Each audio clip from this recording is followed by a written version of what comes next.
Welcome into a new BuffStampede Radio. Adam Munsterteiger, the publisher of BuffStampede.com, here with a special show today. We've got the crew back. The same roundtable group that we had recapping the 2023 season is back. We've got Sean Niehoff, a writer for BuffStampede.com, Matt Smith from 104.3 The Fan, and William Gardner, who really needs no introduction. How are you guys doing? I'm good. I like Sean's Chuck Fairbanks throwback hat, though. I spent the last 3 days down at the BMW, so oh, nice. I got to sport my golf hat.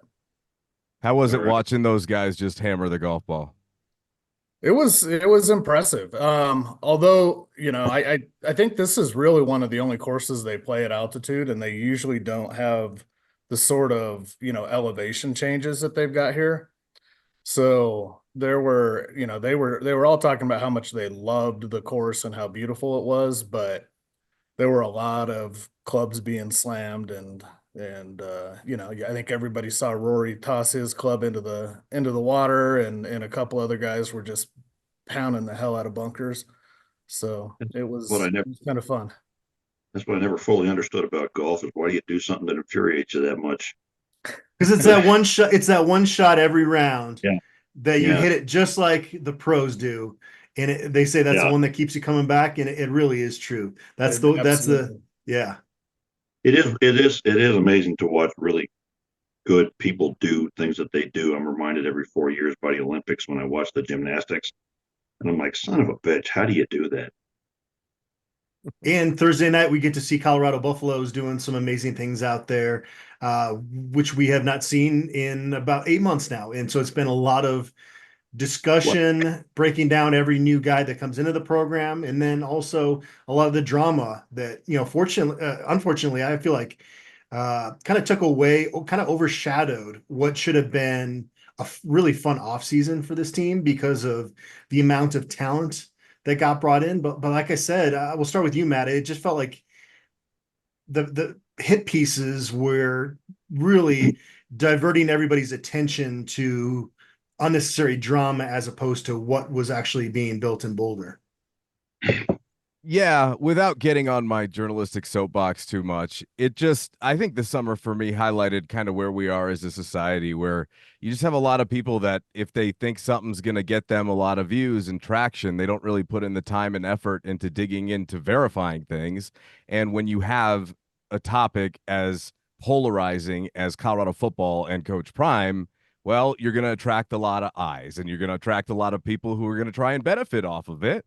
And the ironic part to me, and the not surprising part to me, Adam, is the majority of that has come from places that are not even Colorado and national sources. And I have not seen, at least in my time covering local media, the local media specifically around Coach Prime be given less of the benefit of the doubt, quite frankly, in that they are reporting and not, just siding with everything and being objective about everything. And I think those who do stand out and those who don't are obvious as well. So part of it, I would absolutely agree with, that it has detracted from the offseason. It's distracted from, a lot of what we should be focusing on. And part of that is also on Coach Prime, because he wants to hold journalists accountable. And if you do it in a public forum, the more you do it, it becomes more a part of the story.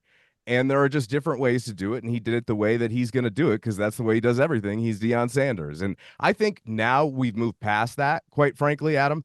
And I know that you share my sentiment in that I'm done talking about it. Really, it's football season now. That's all I care about. The wins and losses on the field. Unless something egregious happens, I'm not interested in discussing it anymore. Let's play some football here, and let's talk about the stuff that matters, because there are a lot of incredible things going on and heading into a season with these kind of expectations.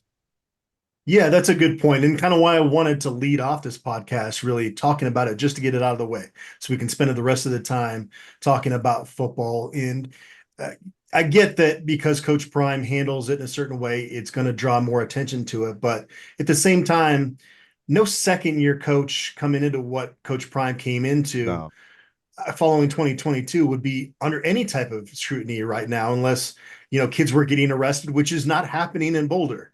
Right. And so Right. Yeah. that's the part of it. And you see some of these stories from SEC country with arrests and issues within programs, and it's really never finding its way to ESPN's front page yet. When a Denver Post columnist can't ask a question, that somehow gets on there. And so Right. I get that Coach Prime, because I really do think he's a marketing genius. And there's a reason that so many eyeballs will be tuned in on Thursday night. And part of it is some of the drama that comes along with just this program right now. But I guess, Sean, I'll throw it to you in the sense of what was your main takeaways just from the offseason and how some of this coverage came out with Colorado, and kind of how Colorado responded, and how you viewed that as a negative or a positive? Yeah, I mean, I think Matt hit it on the head, and that the bigger issue is more that Prime's going to react how he's going to react, and he's kind of chosen that path, and I think that any of the backlash that comes out of that doesn't really bother him. Now, I think there's, it probably has more impact on, on the school itself and on the SID, and I kind of feel for Curtis having to probably deal with some of that stuff behind the scenes. Next question. But it's not going to impact, it just doesn't impact him. And even this morning, I was listening to national radio this morning, sports talk stuff, and it was the topic this morning. And I think because those guys, probably do a once a week show, and so this was their one opportunity to talk about it. And so this, along with some of the other stuff, just, I think that generally the coverage is negative. And everybody's talking about how soft, Dion is, and if he really wants to coach a power, program, that he's got to, learn how to deal with these things better. But I just, I think this is the way he's going to handle it. I don't see him changing, because I don't see any of this stuff really ever having, personal backlash on him. And to his credit, this happened a little bit last year as well. And it seems like, it kind of seems like there's an early season setting of the tone that he does, where there's some conflict, and then things get moved beyond it. And, as the season goes on, and he kind of mellows out a little bit. And I think maybe even in the press conference yesterday, that you could kind of see him, soften a little bit, and he was very patient with Kisla's questions.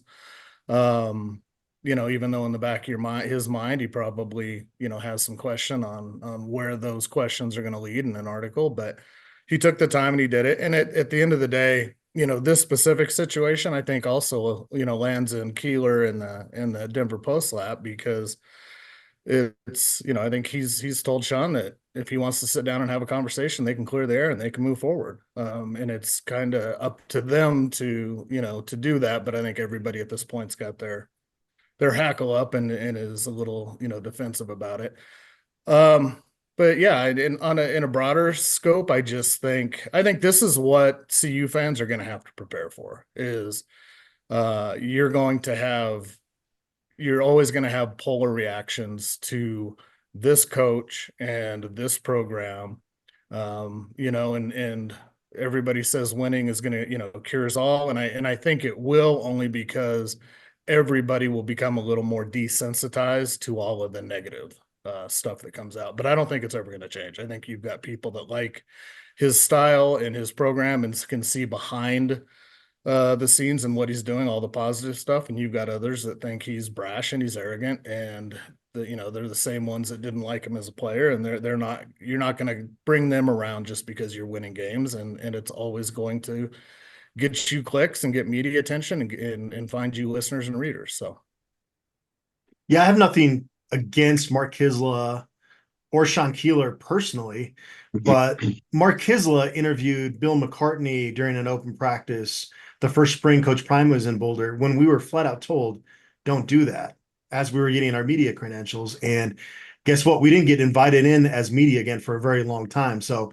yeah, he can have his opinions, but he messed up our access for a while. That kind of makes me upset, and Sean Keeler has made it very awkward this preseason with these press conference settings. And, it's just, we want to go there in cover football, and that's sometimes hard to do.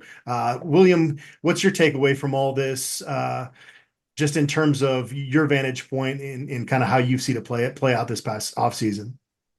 Well, I think I look at it in an entirely different perspective than you guys do for a couple of reasons. Number one, you have to take it seriously because you are journalists and media and you have to report on it. I don't have to pay attention to it. I deal with stupidity and drama every day on a scale that makes this look silly and stupid. Mm-hmm. Okay. And I just don't care. Back when Coach Mack was playing for national championships every year, it's like, oh my God, he's religious or he's a hypocrite because of his daughter and blah, blah, blah, if you are at the top of your game, and we're not at the top of our game yet, but if you're going to be a target for people that want to take shots. I look at this off season, I think it was marvelous. I think it was fantastic. I think it was wonderful. And I don't give a damn about the other stuff because it's not true. If any of this was true, I would have a real problem with it. Gambling, guns in the locker room, blah, blah, blah. But anybody that pays any kind of attention, anybody that's close enough to the program, and by that I mean in the state, able to see, all the stuff that goes up on the board with the various media that's available. Anybody that follows this program knows none of that stuff is true. So I don't care. People want to tell lies and try to create drama that isn't there. So be it. The only thing I think is kind of funny, I think, Sean, you said the national guys were talking about Coach Prime being soft, and I just have to laugh. I just have to laugh at that. Soft? Come on. This guy's been dealing with this since the late 70s. Man, this ain't nothing new to Deion Sanders. And I have to think that on some level, he picks and chooses when he decides to respond and react to these things. I don't think, and I don't know, haven't asked him personally, but I don't think that, that particular day he just went in and was having a bad day and decided to call out Keeler. I think probably at some point he decided he was going to do that, and maybe that was the day he decided to do it. We were surprised that it didn't happen earlier, to be honest with you. Yeah, I kind of expected that would have been a spring practice thing because of some of the stuff that was written about him leading up to even back in the spring. Right. And I guess the last point I would make is it doesn't make any difference to what happens on the field. It's not impacting recruiting in a negative way. The players don't give a damn. The players are clearly not upset about it, except to the extent, that they know it's all lies. But it's not tearing apart team morale or dragging them down or anything else. And as we've all known, Deion markets Deion in a fantastic way. Okay, and he understands. It's like the old publicity. It's like used to say in politics, the only bad publicity is no publicity. And so he's getting his name out there, and he knows that. I think anybody that watches Coach Prime, I've said this many times. The thing that has surprised me since he's come to Colorado is to find out that he is a joyful, kind, decent human being who lifts people up. I didn't know that, but it's quite obvious from watching him from close in. So I would be upset if any of these things were true, but since they're not, it's just irrelevant to me, and I don't have to pay attention to it the way you guys do. So I suspect a lot of fans are like me. We're just like, I'm not going to worry about it too much. I think go ahead, Sean. Sorry, I was just going to say, I think one of the other things that I've that I was thinking about this morning when I was listening to those guys on the radio is, I think most of the national media has they get all of their information on what's going on in Boulder through the same sound bites that a lot of the public does, and so those are going to potentially be skewed, and they're not going to have context. And if you look at the national guys that actually spend some time in Boulder, guys that come spend some time around the program and have some one-on-ones with Deion, their perspective on the program, both in terms of the quality of the football team, but also the quality of the program and the quality of the man is vastly different than what everybody else is going to report. And until CU wins enough that they've got where there's a significant AP presence on the beat, not just on game days and special occasions. They've got more of a national reach that's where more of the day-to-day is coming out and a lot of the positive stories are being reported on. I just think that's what, that's today's media is everybody's pulling sound bites. They're getting it off of social media, and they're taking these, they're taking these little pieces they see and throwing their own interpretation to it and just running with it.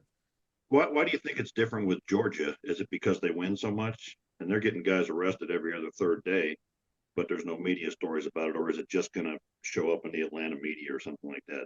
It just kind of seems to be the culture down in SEC country, right? I mean, it's been that way for a very long time.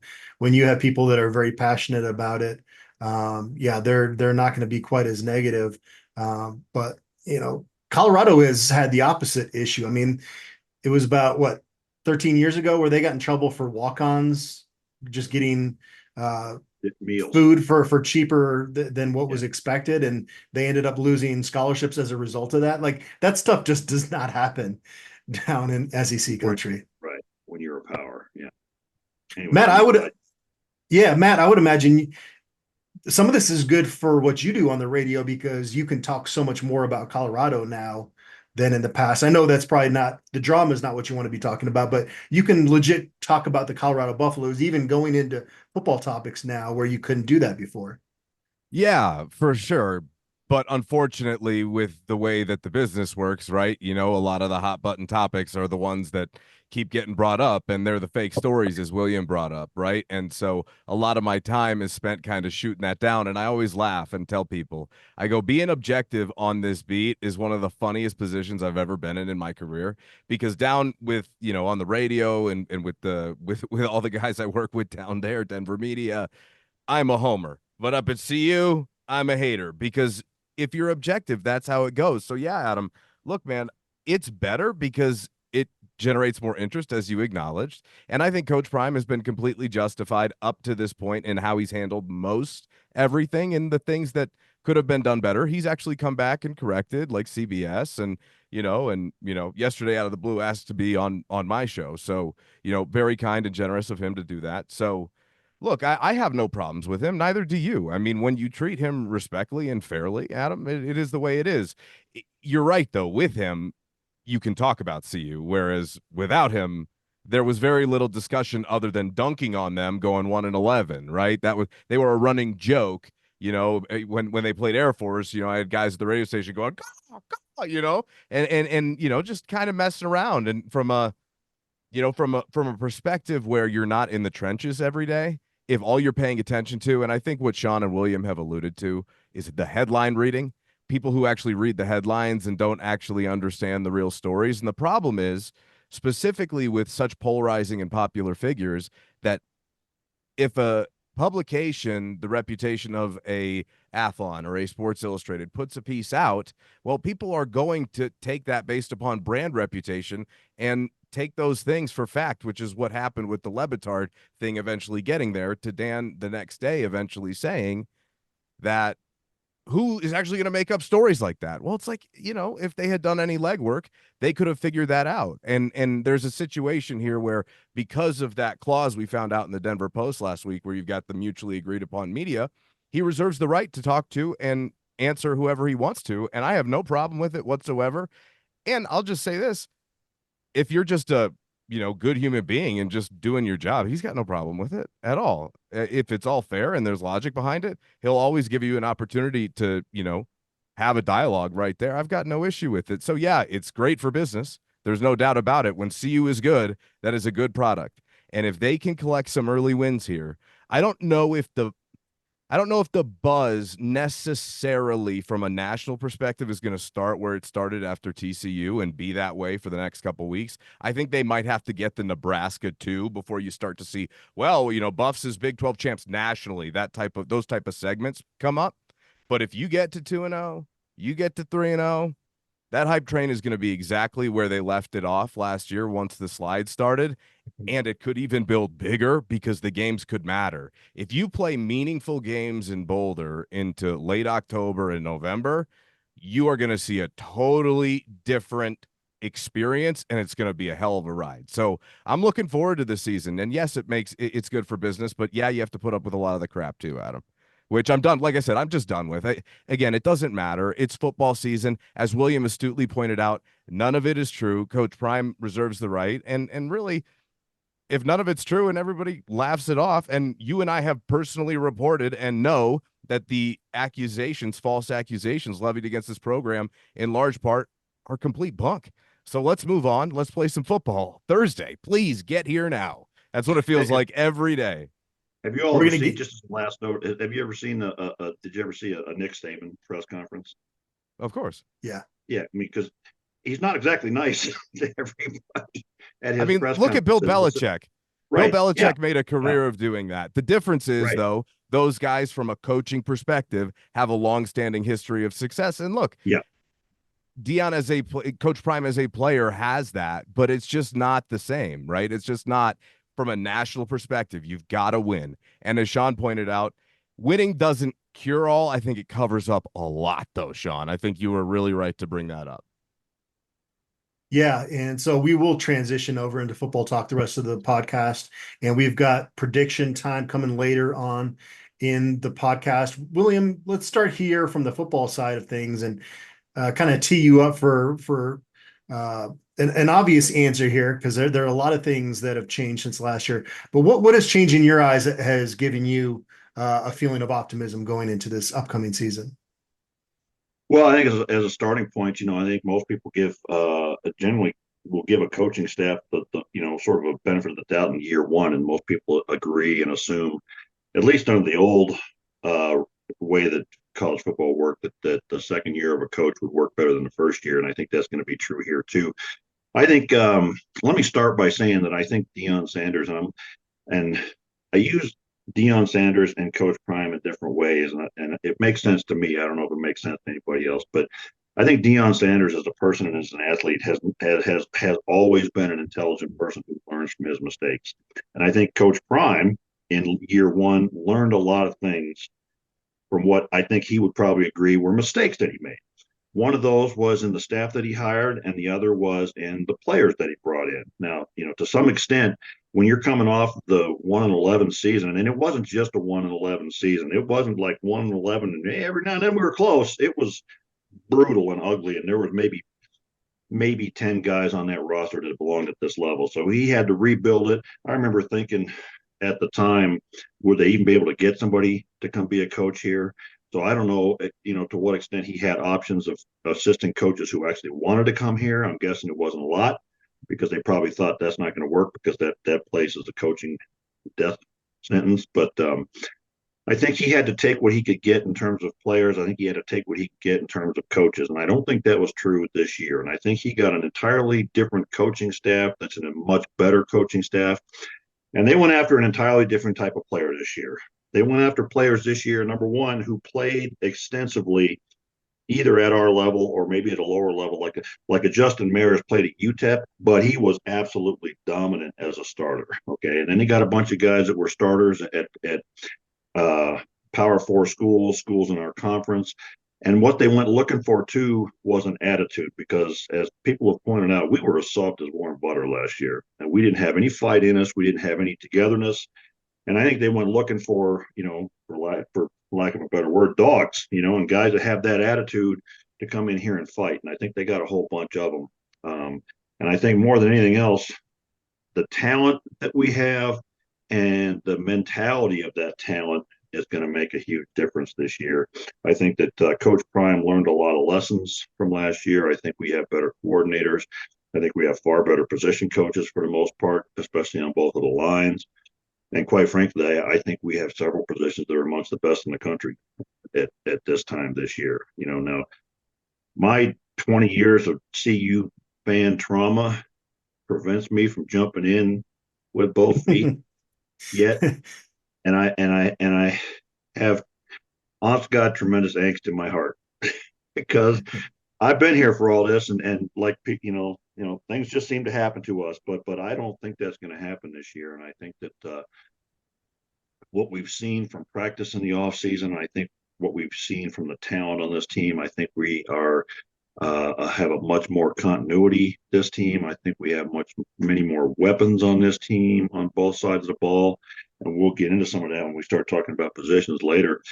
But I think we're going to be amongst the best in the country at several positions, and I think any team that has two legit Heisman candidates on it And I think, quite frankly, we have a guy who could be the sack, at least the preseason prognostication sack leader in the country. Those are two big things. So I think there's a lot to look at that's very positive this year.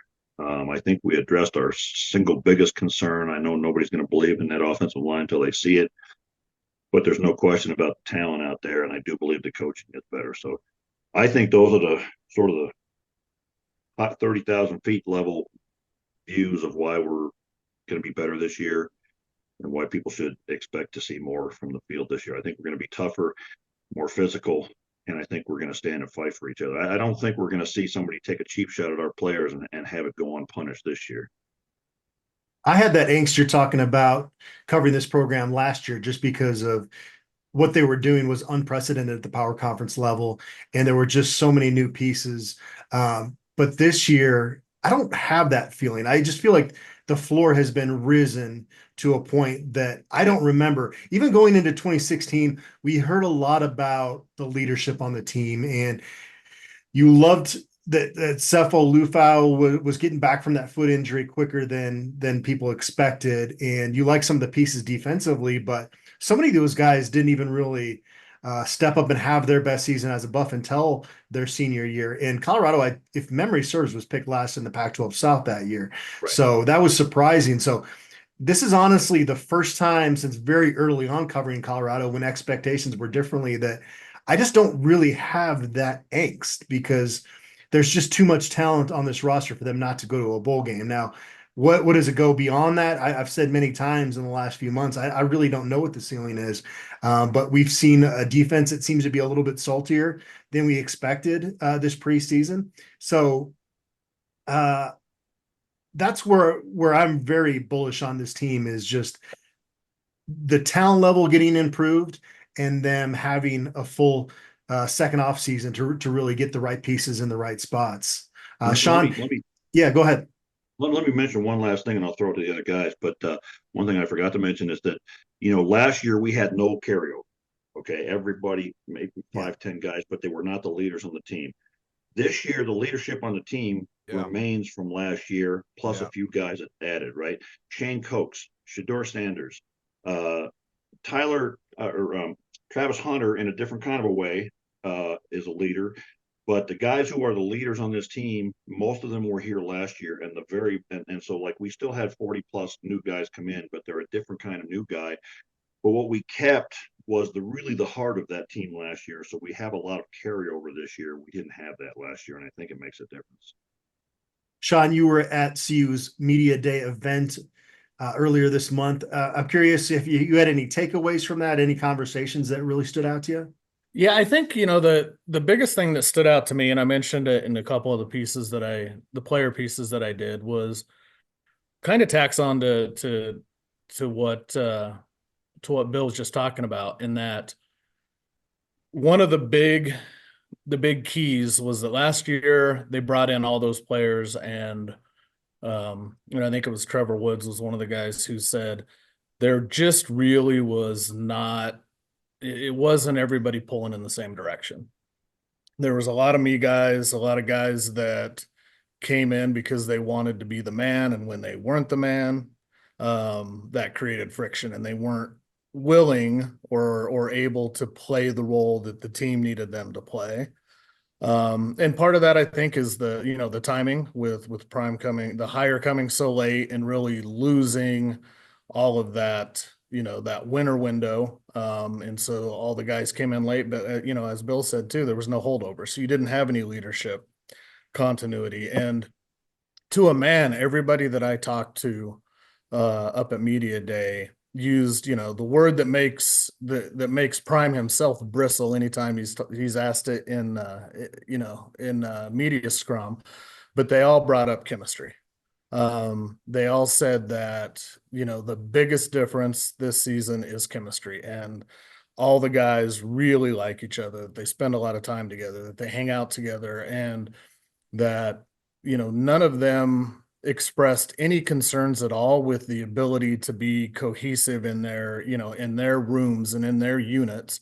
And that's such a big key with, especially offensive line play. But just because a lot of those issues they feel like have been addressed because they spend 24/7 together. They hang out, in the Champion Center together. They practice together. When it's over, they go eat together. Then they go back to somebody's apartment and watch film together, or I think Khalil Benson was talking about it. They just make all kinds of off the field random competitions and are constantly competing with each other on little events and the activities that they go do. So it seems that there's inside the program a real different feel about more of a team this year than, because that was always the concern when you bring in so many new guys. It's a collection of individuals, and how do you come together as a team? And Prime mentioned it all throughout the season last year. And it was one of the things that I think got overlooked early because they were winning games. And then you could see it start to play out as the season went on, that he mentioned even late into the year that they were still looking for everybody to buy in, that everybody didn't believe, everybody wasn't bought in yet. And that seems, already heading into this year to be a different, I get a different sentiment out of them. It's yet to be seen because, they haven't faced any adversity. So what happens the first time they get punched in the mouth? I don't know. But that feels different coming from the players and what they want to talk about. It's much less about, the X's and O's and how they're doing different things differently. It's all about the chemistry, and these guys seem like they're a really tight group. Matt, you've been around all preseason as well. What feels different about being on the beat this preseason if you think back to a year ago? You can feel the weight of expectation this year. You can feel it because you brought it up. I couldn't tell you the last time I've looked forward to a CU season because I thought they were actually going to be good. Like, it's been a while. Even 2016 was a total surprise. We rolled our eyes when Mike McIntyre kept saying Pac-12 champs to start the year based upon the program that they had been since he got there. Now, there were steps taken, but again, that team had 27 seniors on it. You're never going to see leadership like that again in college football. And this, at least under the current parameters, I'd be, stunned. At least guys who had been together for 4 years. That's a totally different, organic process. That was really special, and it's going to be hard to top in general. However, the one thing that I don't think Coach Prime gets enough credit for is there isn't another soul that walks this planet that could have brought the type of talent he brought to the program last year after the season that they had. William was trying to describe how bad they were during their 1-11 season. I always say they set football back 100 years. It was some of the most embarrassing football I've ever seen played. So to be able to rebound alone and have the start that they did, we all expected that, but I also expected the tail off at the end. It is not easy to sustain that, especially considering how emotional those first 3 games of the season were last year. Nobody knew just how high the highs were going to be, but there were some low lows last year as well.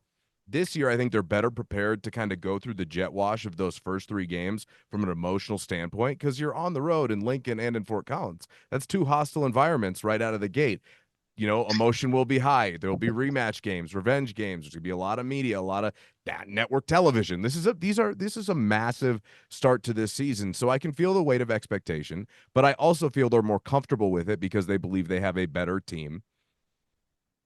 Sometimes to me, it feels like they're trying to convince us occasionally how much better. But the thing is once you dig into this on paper, it's the best secondary since 2016, and that's not even close. I think they got a chance where they might even be better. I don't know. I mean, that secondary was really good, and they were all experienced at the same time and had played together for so long, but they got a shot. This group of pass rushers, that's to me what feels the most different. The defense pops off the page as, they got significantly better defensively. They did. Offensive line, I think they're just not settled yet, or we just haven't seen it yet. Either way, they've got a rotation, though, for Thursday, and we're going to see what it looks like in its first iteration, and they're much deeper, so they have more options at almost every position, which I think Coach Prime spoke to yesterday in his special teams philosophy, which is a fascinating conversation in and of itself, which I actually was like, never thought of it that way. That's really cool to have your guys that have NFL aspirations try and do that, even if they're starters in college, because they're going to be asked to do that in the NFL. That's a really cool developmental opportunity that a lot of places I don't think would even think of, to be honest with you. So, yeah, I think it's different in that, to echo what we've been talking about. They learned from last year. To what degree, we're going to find out. They're better at almost every position, so it feels like they're much better suited, but the war that's coming. Like, it is going to be a long season. They have a giant target on their back. They will get everyone's best shot.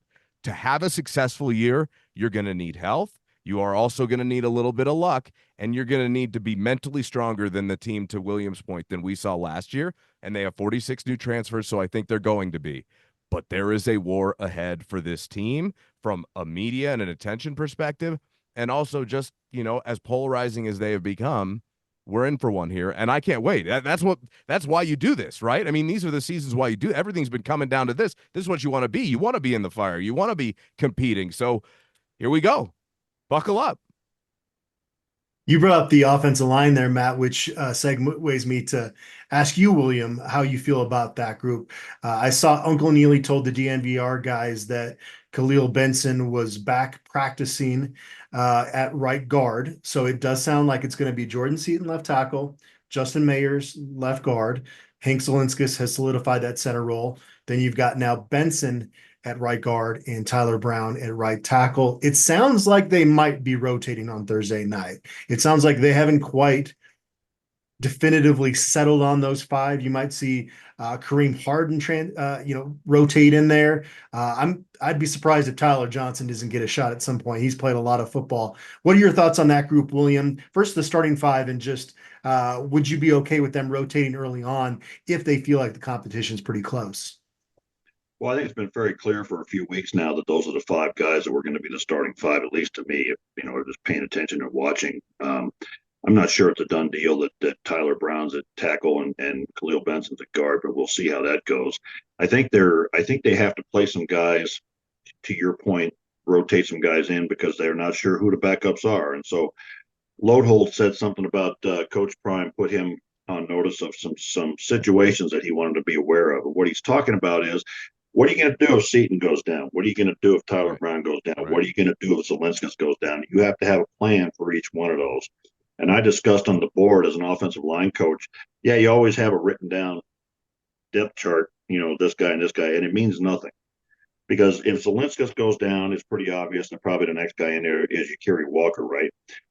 But if Benson goes down, who's going to be that next right guard? I don't know. Right now, it's a little concerning to me that when he was out, they couldn't settle on somebody. Benson got some, I know that Johnson got some run there, and Harden as well. Yeah. Yakiri Walker got a few reps there, and it's sort of disturbing to me that they couldn't find somebody that they settled on to be that next guy. And what if Tyler Brown goes down? What's your answer then? Probably you're going to move Benson out to tackle and play somebody else at guard, right? What if Mayers goes down? So you and I don't even want to speculate on what would happen if something happens to Seaton, okay? But he's got to have a plan for that, okay? So they're going to have to play some guys and see what they can do in actual game situations, because what you see in practice is kind of limited, and what you see in games is real, because you don't know what the other team is not going to tell you what they're going to do. You really can't see from a lineman until he reacts under pressure in a game, whether he can pick up the different changes and what have you. Now, the nice thing about it is all these guys have played a lot of football, with the exception of Seaton, and he's just going to have to, pick it up as he goes along. But I think it's a good starting five. I'm glad that we're starting against a lower division team. Say what you want about North Dakota State. They're well coached, good team, blah, blah, blah, but they just don't have the talent up front that we're going to see the week after at Nebraska. So I like seeing us play a lower division team. They're going to be smaller. They're going to be less athletic. They're not going to have the pass rushers that we see in practice every week. So I like that starting five a lot.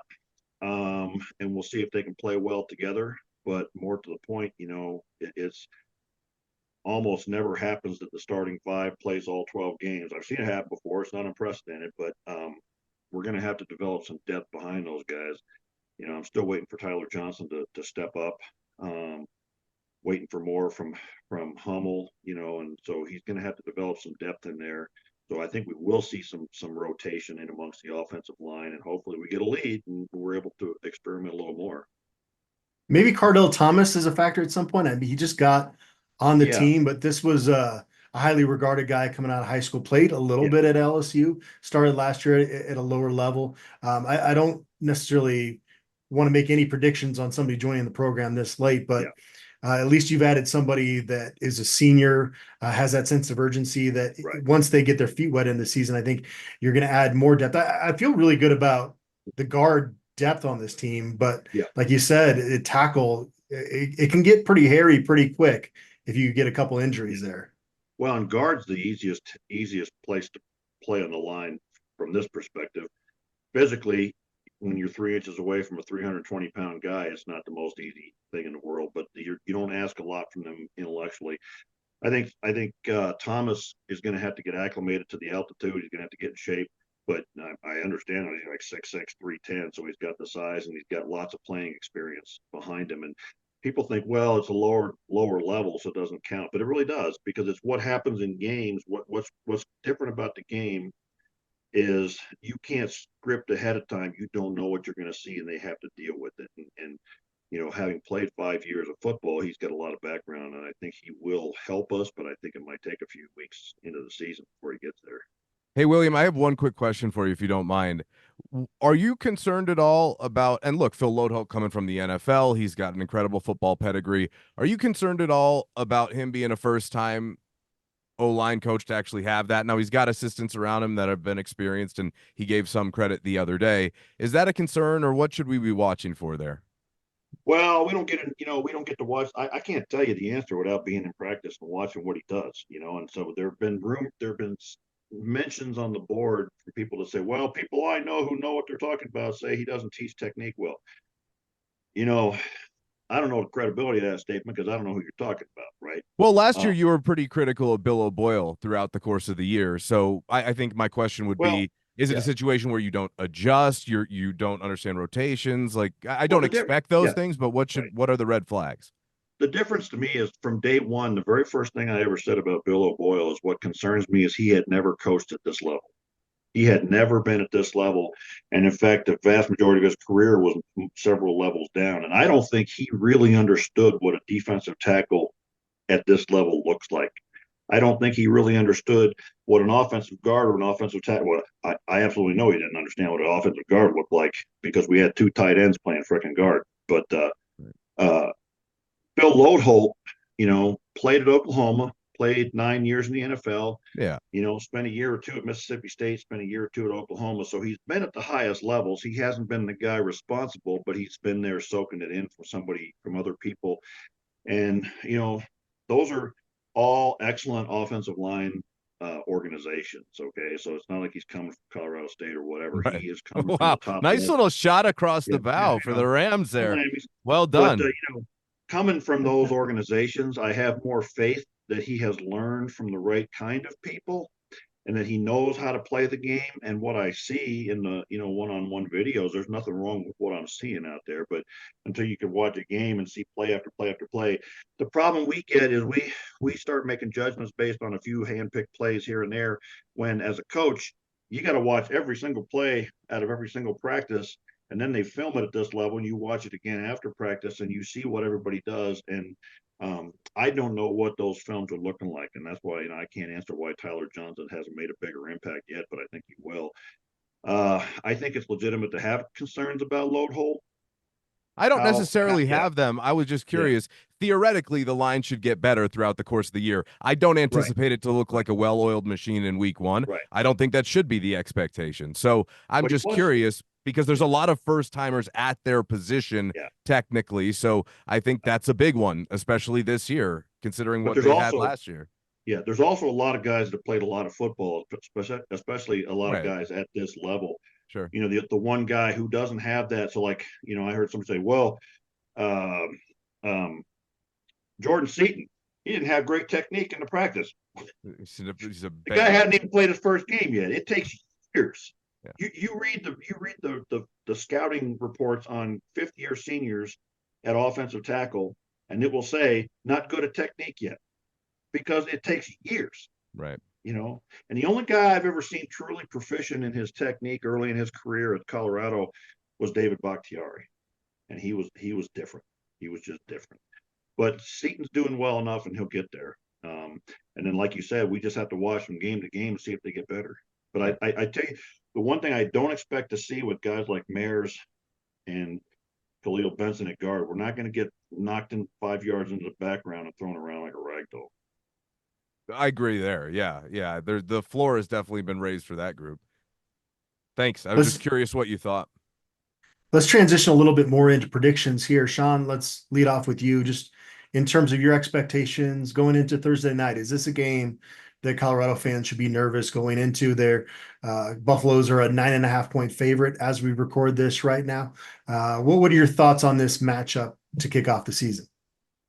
Yeah, I don't think it's a game to be overly concerned about, which is not disparaging North Dakota State at all. I think they're a very well-run program, have been for the last 20 years. They're going to do great things in at the FCS level. I think they're picked number 2 this year.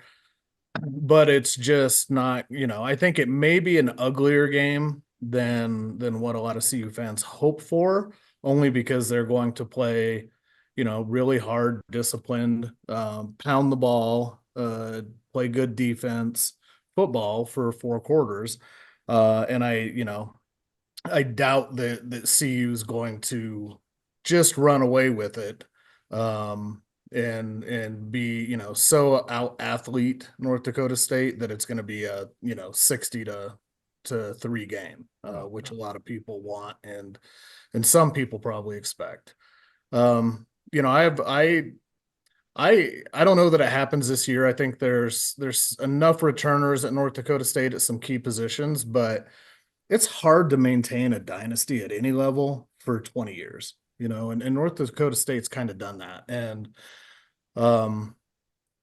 the changes in college football seem to, you can already see them trickling into that program a little bit. They lost 3 or 4 really key players last year to FBS schools in the transfer portal. I think they lost another couple this year. Have had a couple preseason key injuries that impact them. They do have a senior returning quarterback. They've got, one All-American offensive lineman at that level. I think second team offensive lineman. So, they've got some returning players, but, with Coach Polisak coming in, he's out of that program. He coached with Craig Bowl back, at North Dakota State 20 years ago when they were building that program into what it's become.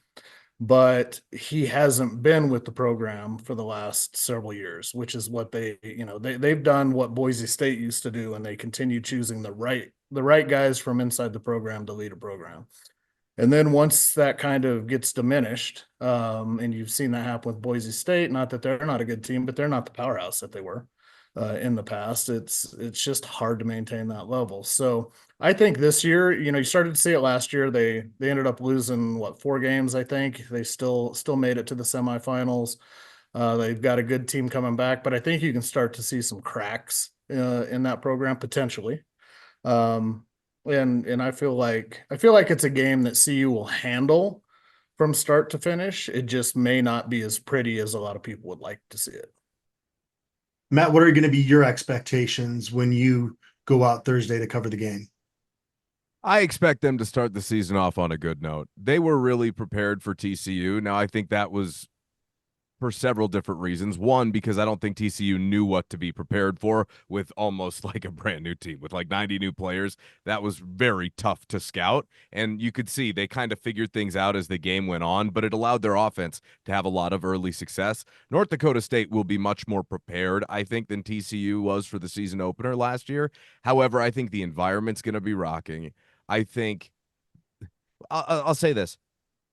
And to Sean's point, maybe it takes a minute to get the engines going, I think Pat Shurmur, the one thing that I really felt after Sean Lewis, got demoted was even in someone else's offense, he was able to scheme and game plan and kind of rely on some of that experience more to the point where, a CU backup quarterback almost went on the road and beat Utah. I know they had a bunch of guys out, but when was the last time that has happened? And a lot of that was because of the game plan that I thought was really good, at least in the first half of that one. So I think they're going to scheme really well. I expect a dominant win, not like 60-3, but I expect them to cover what's a 10-point spread right now. So I think this is a group who comes out to set a tone. Why? Because you gotta go get this one because the next two are really big. So go bank it. Every week you gotta bank them. You learned last year that a lot of these games come down to a couple breaks this way, a couple decisions that way, and sometimes you can end up on the wrong end of them. And quite frankly, when you're trying to achieve the goals that they are, you got to take advantage of those opportunities when you get them. And you don't have a ton of layups this year. I know a lot of people are talking about how this schedule is much better for them than last year. I think it's still a challenging schedule. I think the average quality of opponent is probably more consistent, at least on paper. We'll see how things play out. So I expect a good performance. My biggest questions with them are the questions that we left them with at the end of last year. Can you stop the run and can you run the football? He went out and put the majority of their effort this year into shoring that up. I think they've achieved it.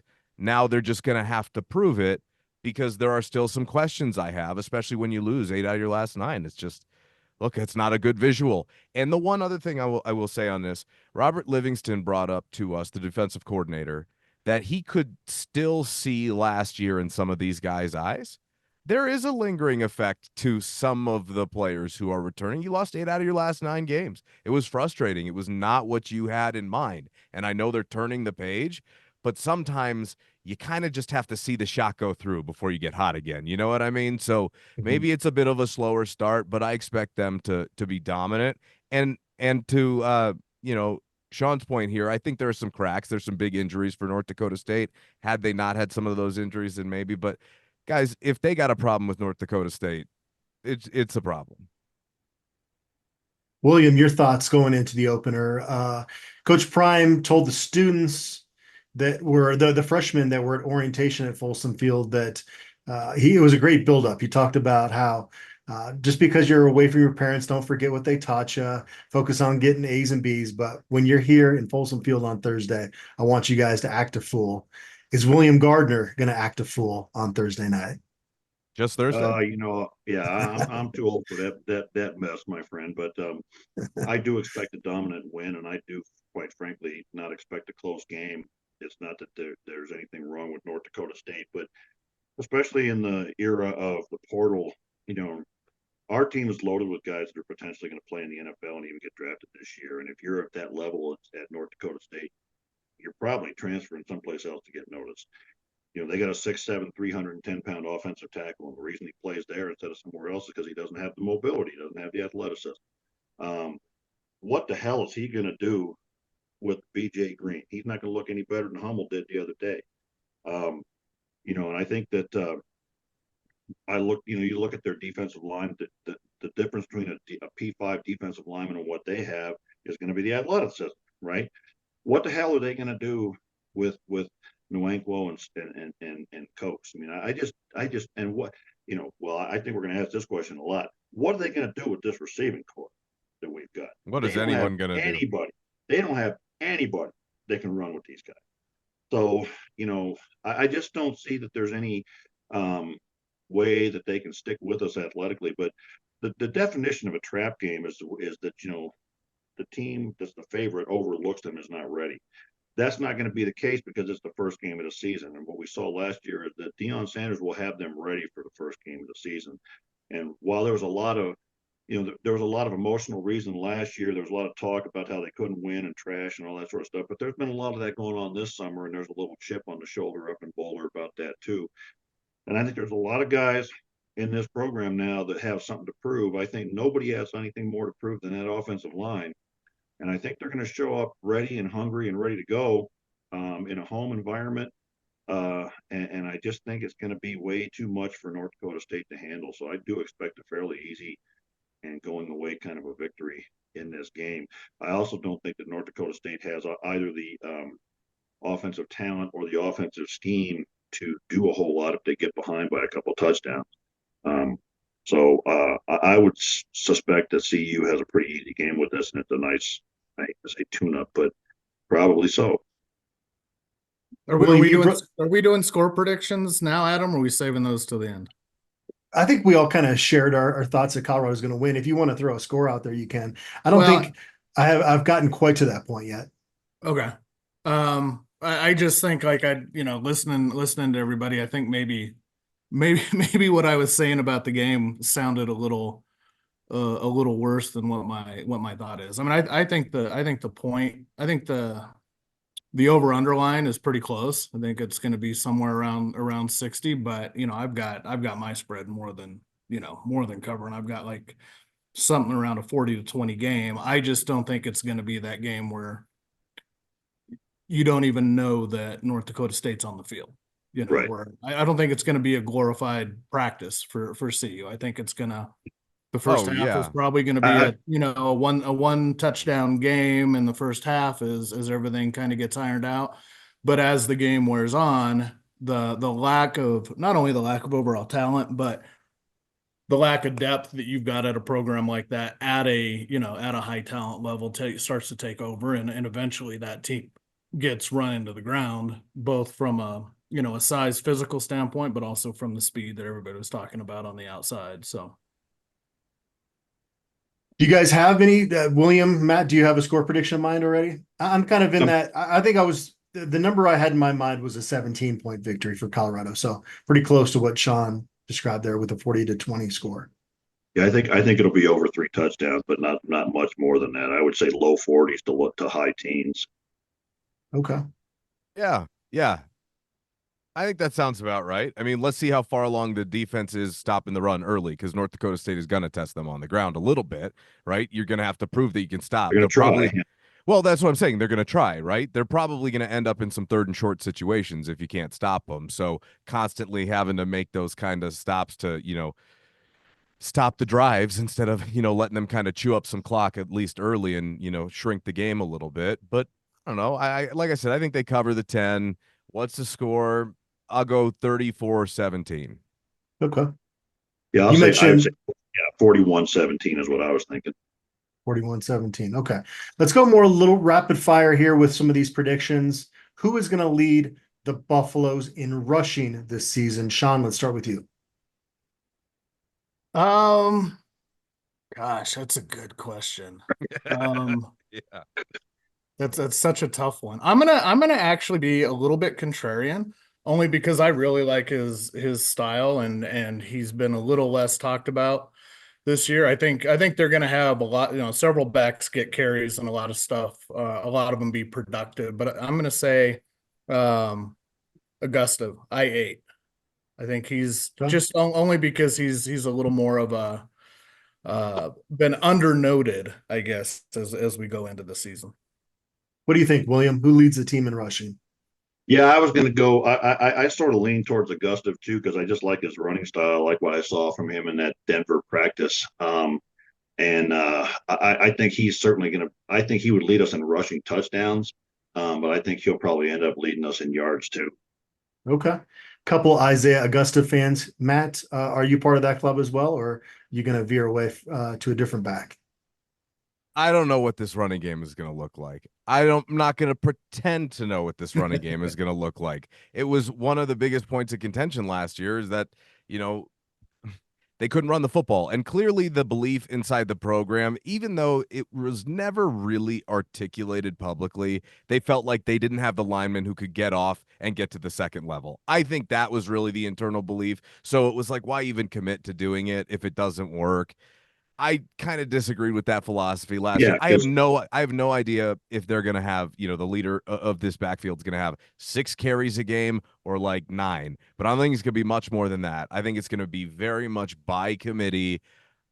They're the one position group on the team that I just need to see prove it before I believe, specifically offensive line, but I got to see how they run the ball this year, man.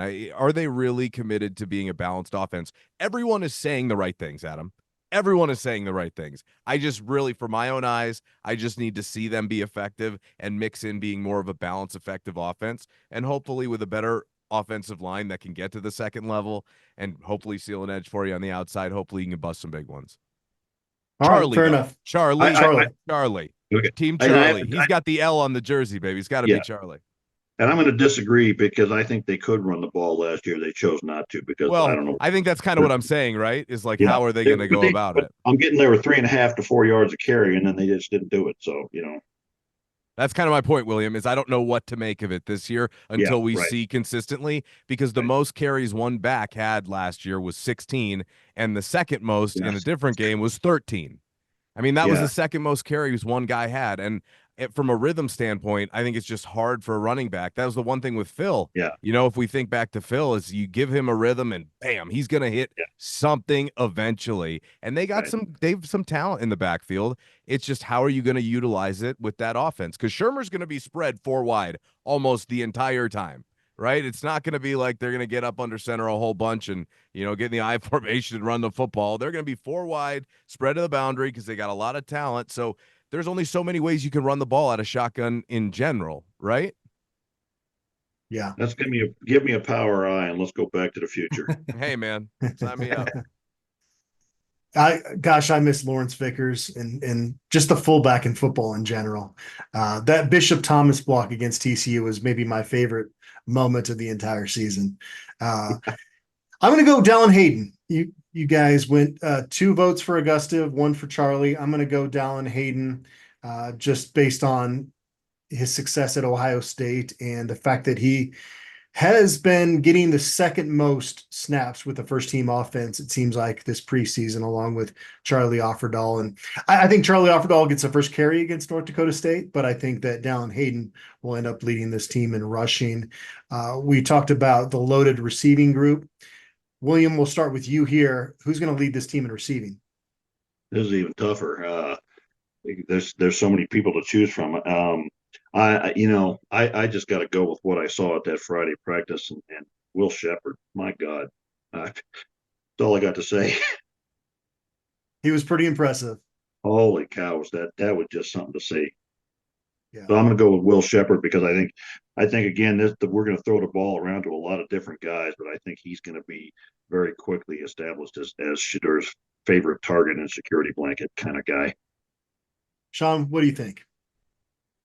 I kind of fall in that same line. I think, it feels like Will Shepherd is going to be this year's, Zay Weaver, that he's going to be that guy, that very different receivers, but he's going to be that guy that when Shedeur needs to count on somebody, needs to make a play on critical third downs, that he's the guy. And, he's shown the ability to get downfield, not in the same way that Jimmy does, and not in the same way that LeJontay Wester does, but he can, he's got enough speed to get down the field and then go up and compete for balls. So I think that's where I'm going to hang my hat.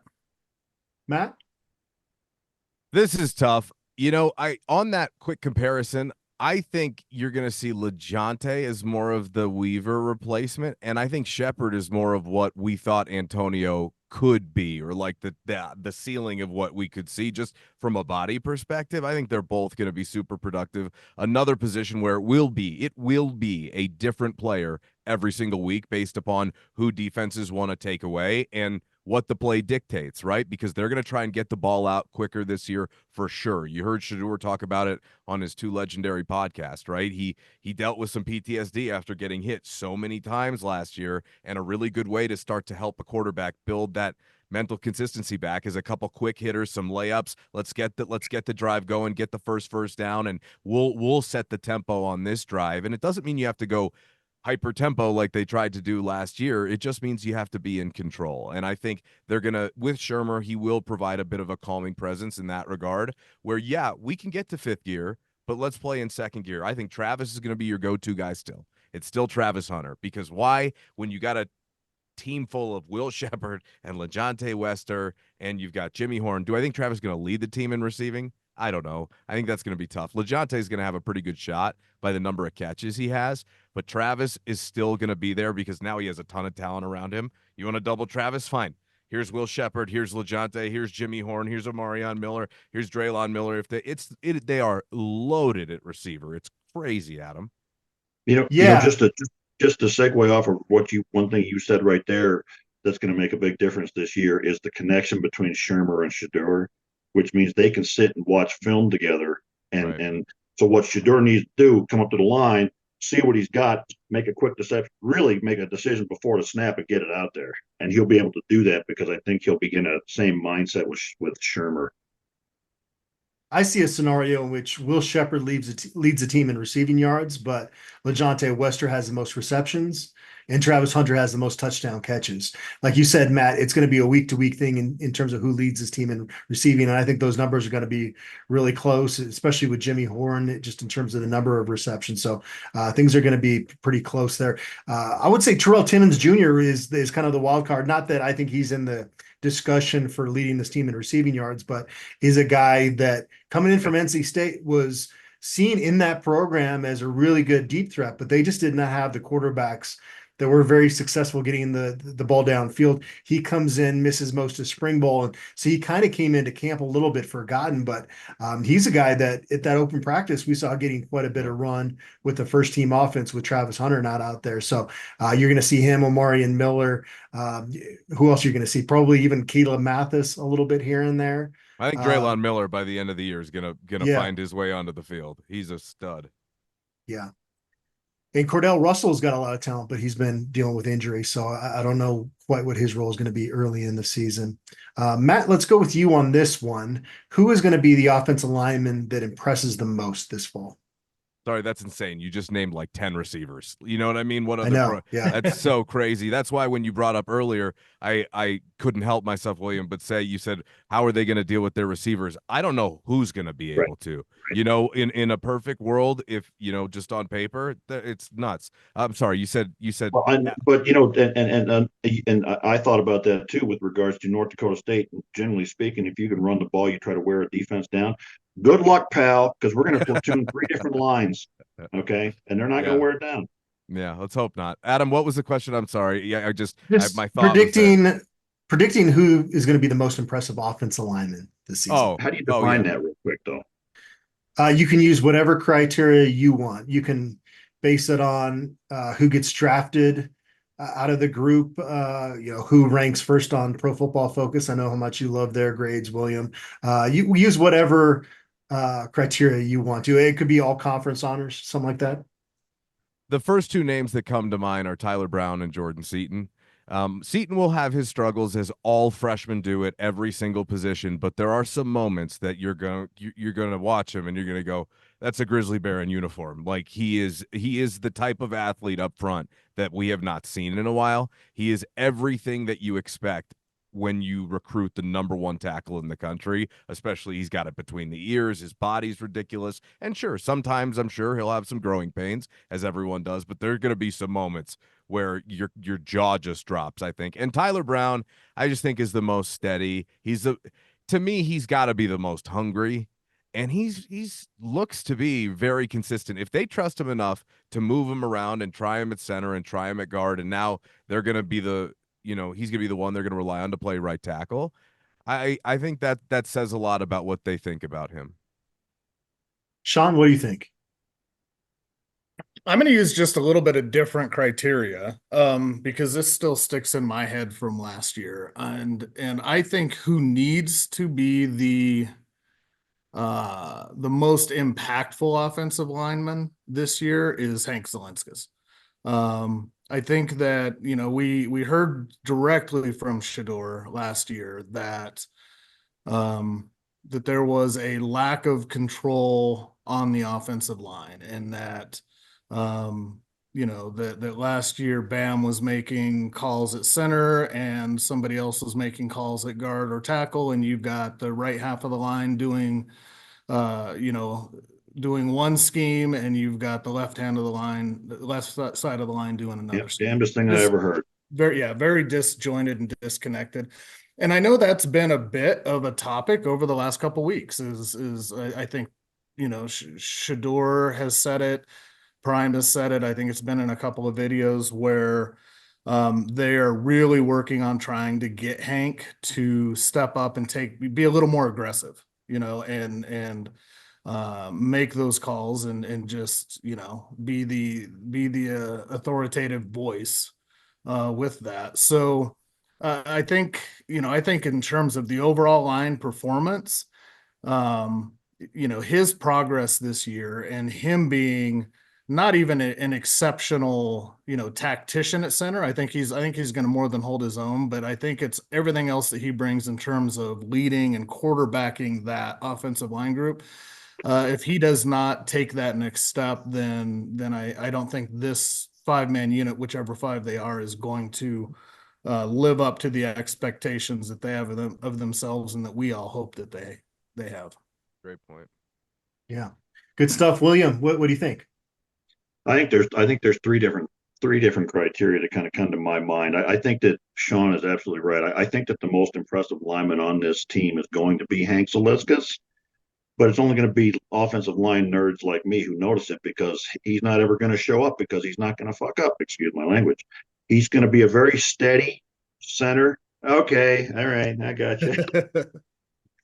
He's going to be a very steady center. He's going to make the right calls. He's going to handle people, but he's not going to bury people. That's going to come next year. I think the guy that's going to be the most impressive offensive lineman on this team in terms of what people want to see, which is burying dudes, is Justin Mears, because I watched his film from UTEP, and at a not quite the same level, but nearly the same level. He was just burying dudes and just running guys entirely off the field. And I think Justin Mears is the Andre Giroud type of offensive guard that we used to have, the Chris Maioli type of guy that we used to have, who just mauls guys. And then the other guy, I think the guy that we'll notice a lot, who may get thrown out of a game, who plays the way I sort of live, is Khalil Benson, who's not going to put up with any crap from nobody, man. So he might be fun to watch. And I also think Tyler Brown has a real chance to play his way into the draft. I think Justin Mears has that too as well. I think there's a lot of different things to look at. I think Jordan Seaton is the real deal, and he'll have his moments where he struggles, and he'll have his moments that are just amazing. But you got to learn that technique and trust it. And I saw him have enough troubles with Tajay McCoy and Arden Walker to know that he's going to have some struggles this year. But he's going to look real good. So I don't know if I really answered the question. I guess I would go with Justin Mears in terms of the guy that's going to be the most impressive lineman based on the things that people are generally looking for. Yeah, I'm going Justin Mayers as well, just because I've heard from folks in the program that he's been the most consistent day in and day out. And you look at that offensive line, and yeah, it's been pretty solidified with Hank Zaliskas for a while, but a lot of those other spots have not been solidified the way that left guard role has with Justin Mayers. And so there really hasn't ever been any question about whether he was going to be in the starting lineup, whereas some other guys you had a debate going back and forth. And I think you might get that for Tyler Brown if he'd have been allowed to stay at one position. But he maybe, kind of bounced. Yeah. One thing I'll say about Mayers real quick, I talked to another D1 coach this summer because he was heavily recruited in the portal coming out of UTEP, and they think he's going to be an NFL dude. They are beyond convinced that this guy's playing in the NFL for like 10 years. So, I mean, if that's one, then the whole left side of your line projects to be at least like 10-year starters in the NFL, and now you got to figure out the right side. So, and guards don't generally get drafted in the first round, but I expect to see Mayers pick next spring. Oh, for sure. William, let's stick with you and go to the defensive line. And the question I'm going to pose here is just who's going to play the most snaps on the defensive line, because we know it's going to be a deep rotation, but who is going to be out there the most? I think it's very obvious it's going to be Shane Coates, and I think that's because he does everything. You can leave him out there on a 3rd and long, and he's super athletic. And I got to tell you, he's the one guy I saw up close at that Denver practice, and I thought, oh my God, what'd they do with that guy? Because he's bigger. than he was last year, and he's quicker than he was last year. So he's a guy that can play all three snaps for you. I think that Nwankwo, on your third and long, with all the pass rushers we got, we're going to go with different guys on a hand down. So I think he sees a lot of first, short yardage downs. But I think Shane Coke can play every down out there. There's so many pass rushers that we'll see a rotation amongst them. But I think Shane Coke probably plays the most of anybody on that defensive line. What do you think, Sean? If we're talking about the whole defensive line, inside and outside, I for the same reasons, I think that Bill likes Shane Cokes, I'm going to say BJ Green. Yeah. Because you've got the ability with him that he can play all three downs, and you can move him basically all around the front, and you can use him as an interior rusher on third down. Which gives you the ability to bring in a Tajay McCoy or somebody else that's a true just speed rusher on the edge. But I think I do agree with what William was saying, and I think between the two of those guys, it's probably going to be a battle for the number of snaps all season long. Yeah, when I was talking with BJ Green at Media Day, he's like, on this down, I'm playing the 5 technique. On this situation, I'm playing the 3 technique. Here, I'll slide in to play basically nose tackle in there. Yeah, that's why I have BJ Green as well, just because he is such a versatile guy. Right. Matt, any thoughts here? I mean, I think Green and Cokes are the obvious candidate. The one thing about Shane would have been in an NFL camp if he left. I don't know how highly he would have been drafted just based upon the lack of production. But when you cut the film on from last year, this is a guy who was getting double teamed almost every single snap because and still getting in the backfield. And still getting in the backfield, but not at the rate that maybe we expected. Why? Because the opposing offensive line wasn't really worried about anybody else until Amari McNeil started to come on at the end of the year, which I haven't lost hope for him. Because he really came on strong at the end of the year. He's a great young man, and I think will factor in this year at some point. But the hope here is that Green and Cokes, right, go together really well, because if you can find somebody else to take some attention off of Cokes, your run defense should improve. Your ability to set an edge should improve, because he can play all over too. He doesn't have to just play in one spot. So I am really excited. And not to mention, bar none, outside of receiver, their deepest position. They got a lot of guys they can go with this year and try. There's so many more options on that side of the ball now. Yeah, I think it's a debate there between the D-line and cornerback. Has now, with Carter Stottmeyer coming back, become a very deep position as well. And if you're the offense looking at our defense, the guy you have to double team is Nwankwo, man, because there are going to be damn few guards who can handle him one-on-one. You have to double him, which, you're not going to be able to double Cokes now. Because, that's my point. And you have to double some of those outside guys. I mean, you're put in a very tough position by this defensive line if you're an offensive line coach. Today's episode is brought to us by Macaulay Capital Fractional CFO Services. Is your business looking for financial guidance and support, but not yet big enough to hire a full-time CFO? Well, we have a solution for you. Hiring a fractional CFO who can work with your business on a part-time basis. You get the benefit of having a seasoned financial expert on your team without the commitment or expense of a full-time hire.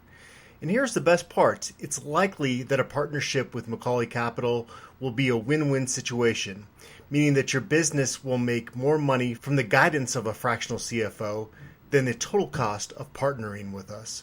For more information or to set up a meeting, please visit MacaulayCapital.com. That's MCCAULEY Capital.com. All right, guys, who is going to lead Colorado in sacks this season? Let's start with you, Matt. BJ Green is the obvious candidate, but him and Deion Hayes, coming off the edge together and then being able to bring in McCoy and Arden Walker, and the guy we haven't heard a ton about, but maybe it's on purpose, is Okunlola, right? I mean, we heard a lot about him coming in, but since fall camp, I think the other guys have maybe just at least made some more plays that we've been able to see, but who knows? You never know what they're including. There are legit options as a pass rusher for the first time that I can remember. So I would say BJ Green, Tajay McCoy's starting to flash, but I'll go with BJ Green. I just think at the end of the day, he's got the best arsenal. He's got the most tools. And I mean, we saw him knock Coach Sapp to the ground. So, clearly he's got some power to him too. William, what do you think? I think it's going to be Sammy Sachs. I think he's going to earn that nickname. And I think from people that I trust from inside are telling me that they're not showing him on purpose, that he's not been blocked by anybody so far in camp. And I think, and in case people don't know who I'm talking about, Sammy Okunlola. And then I saw him without pads at that press conference. And my God, he looks like an NFL defensive end right now. Got the size and the height and what have you. And I think Samuel Okunlola is going to be that guy that nobody's heard of right now that, halfway through the season, he and BJ Green are going to be dueling for who leads this team in sacks. And I think Okunlola is going to be the guy because I don't think anybody's going to have an answer for him. Sean? It seems like Bill and I compared notes before we started because I'm right on the same thought track with him. I think it's going to be Okunlola, and I think I agree with Matt, and I think that BJ Green has the best arsenal, but I think he's so valuable and so versatile that he may lose some sack opportunities by moving him inside on legit passing downs and making sure that they free that edge for guys like Sammy and like Tajay. So I think when it all comes out in the wash, I think those are going to be the 1-2 guys, but I would put my money on Sammy. I would add this, though, that 10 years from now, the guy you're going to know about as a sack artist is going to be Tajay McCoy. His quickness off the line, I don't think I've seen another CU player is quite as quick into the backfield as him. Jimmy Gilbert had the length. Carson Wells had developed some good spin moves. Way back in the day, Abraham Wright was a really disruptive pass rusher, but I cannot remember somebody that just a blink of an eye, he's already back there. It's pretty impressive. He's not my pick, but I think at some point in Tajay McCoy's career, to your point, William, is going to lead this team in sacks. I'm going to go Deion Hayes, partly to the point Sean made of the fact that BJ Green's going to move around a little bit, which might take away some of those sack opportunities. And Deion Hayes is just a little bit more polished than Okunlola at this point. It wouldn't surprise me if Okunlola leads the team in sack. And this is maybe the most encouraging aspect of this segment, guys, if I'm a Colorado fan, is that we're coming up with different names for each of these categories. Many years, most years covering Colorado, it would be an obvious answer for pretty much all of these, right? Yeah. Yep. So, of course. Yeah. And it's interesting that Hayes and BJ Green both bring that 6'3", 270-pound size, and you can play them anywhere on the line. Is Hayes 270? 265, 270. Yeah. Okay. Yeah, he is well put together. I'm surprised nobody picked Levante Bentley to repeat as sack champ this year because he led him last year, right? With 5, didn't he? He tied for the team lead with Jordan Dominic. Yeah, that's right. Yeah. All right. Yeah, but I also think that speaks to the issues that the defense had last year and the fact that they could not generate any pressure without bringing a blitz and without sending an extra guy. And I think that's one of the luxuries that on paper so far and in what we've seen that this year's defense is going to give you is that you should have the ability to get to the quarterback with 4, to get to the quarterback with 3 when you need to, and you move some of those outside guys in. Which then allows you to play defense behind them and show off what depth there is in the secondary can do as well. So I would be surprised to see Levante Bentley and or whoever else is at linebacker rushing as much, although there's been a lot of hype coming up over the last couple weeks on JB, and if Brown gets some run at linebacker too. I mean, that was one of his fortes was pass rushing. So I could see some packages that are put in for him as well to when they do bring an extra guy to bring him out of an inside linebacker spot. But what impressed me about Jeremiah during the spring game was his coverage, quite frankly. out there in the flats and what have you. And if you take a pass rush like we expect to have this year and you combine it with NFL caliber defensive backs, man. That's what you beat me to it, William. Yeah. Bentley's going to lead this team in tackles if he stays healthy, right? Yeah. I would think at the Mike linebacker, that's what designed to do. You don't want it to be Shiloh Sanders again. No. But Bentley also wasn't the one that Coach Prime called Brian Urlacher either. So I mean, look, maybe he sees a different path there. But to William's point, you got linebackers who can cover, and if Trevor now looks the part. He didn't last year. He's still on the slighter side, but he now looks the part, which is important because that was a concern of mine heading into, off of the spring, is that he had mono in the spring and he lost a bunch of weight. So he had to start back over, putting weight back on. And so it was mono or he got sick. I can't remember. So the point is though, I think they're much more versatile. And William, you nailed it, man. If you can generate pressure on the quarterback with the corners that I think they have this year, now we're starting to talk about the way that they won in 2016, which is, they had Bryce Bobo and Shea Fields and Devin Ross and Phil, they had all these weapons, but there were a bunch of games that defense won for them that year. And if you want to play meaningful games late into November, you got to have a much better defense than what we saw last year. And I think the payoff to the pass rush is going to be more interceptions. 100%, of course. Yeah.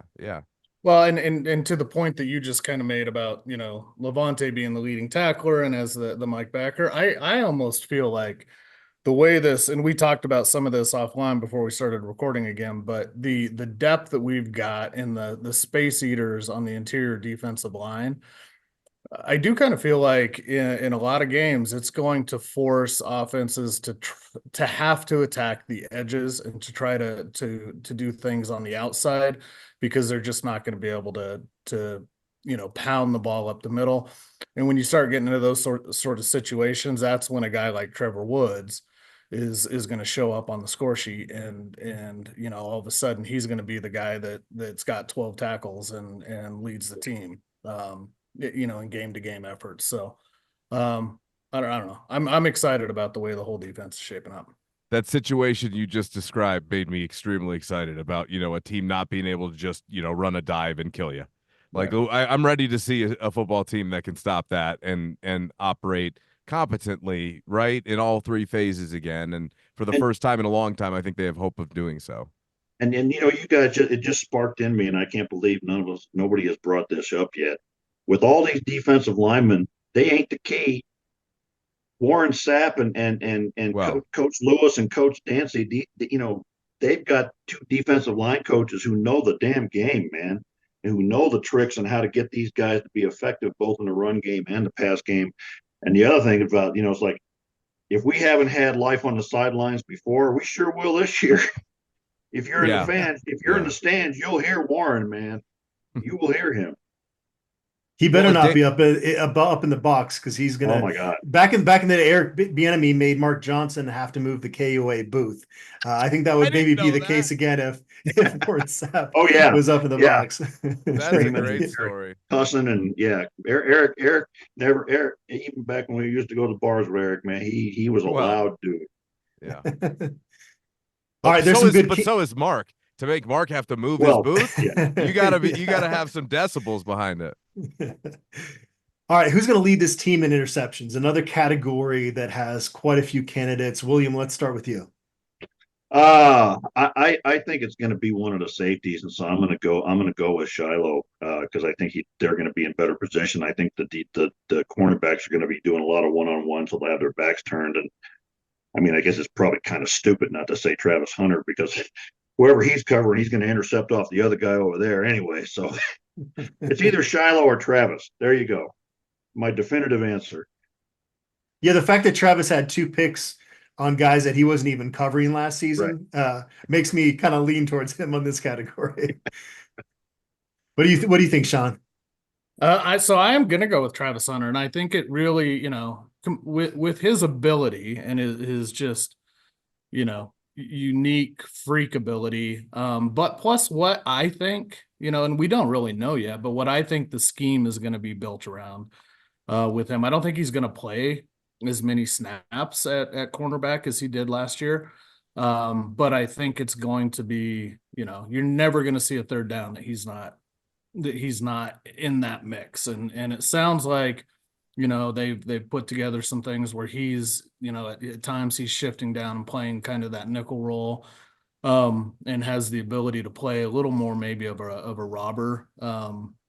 And so I kind of like, him being not just isolated on somebody on the outside, and having the ability to really kind of make some reads and come off of players and do exactly what we were talking about. So I think we're going to see, as long as he stays healthy, and it seems like they're really trying to protect him even through camp this year. I think we're going to see what we were all in awe of last year taken to even another level. Matt, what do you think? Yeah, I think Sean brings up a great point that we probably should have brought up at the wide receivers when we talked about them. They accomplished a critical goal that hasn't been discussed enough. They recruited to the point where they don't have to put Travis on the field every first down play. They don't have to. At corner or a receiver, as long as they stay healthy, they can give him a blow here or there and save him up for, money time, right? Third downs, big moments. And not that he's still not going to do it. I fully expect him to play a ton of snaps. And yeah, I mean, I think he'll probably lead the team. He's an absolute freak of nature. He's a generational talent. I scoff every time I see a mock draft for next year that has Will Johnson from Michigan ahead of him.